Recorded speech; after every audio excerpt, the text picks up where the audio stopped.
ఒకసారి ఒక నెమలి పురివిప్పి నాట్యం చేస్తూ ఆనందిస్తోంది.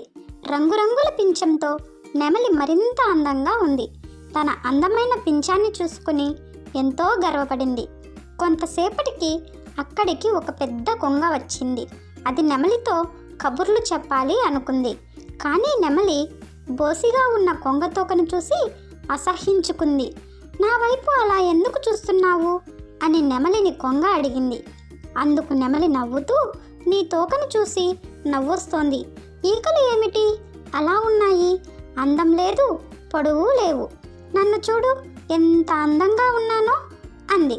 ఇక అంతటితో ఊరుకోక దాన్ని మరింత ఏడిపించాలని, చూసావా ప్రకృతి నీకు ఎంత అన్యాయం చేసిందో, బలమైన పక్షివే కానీ ఏం లాభం, నీ తోక ఏమాత్రం ఆకర్షణీయంగా ఉండదు, నిన్ను చూస్తే జాలి వేస్తోంది అని అంది. ఇక కొంగ నెమలికి బుద్ధి చెప్పాలి అనుకుంది.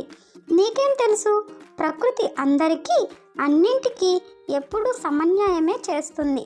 నీకు అందమైన రెక్కలు పింఛము ఉంటే నా తోక ఆకర్షణీయంగా ఉండదు, కానీ నేను ఆకాశంలో మబ్బుల్ని తాకుతూ ఎగరగలను. నీకు ఆ అదృష్టం లేదు కదా అన్నది.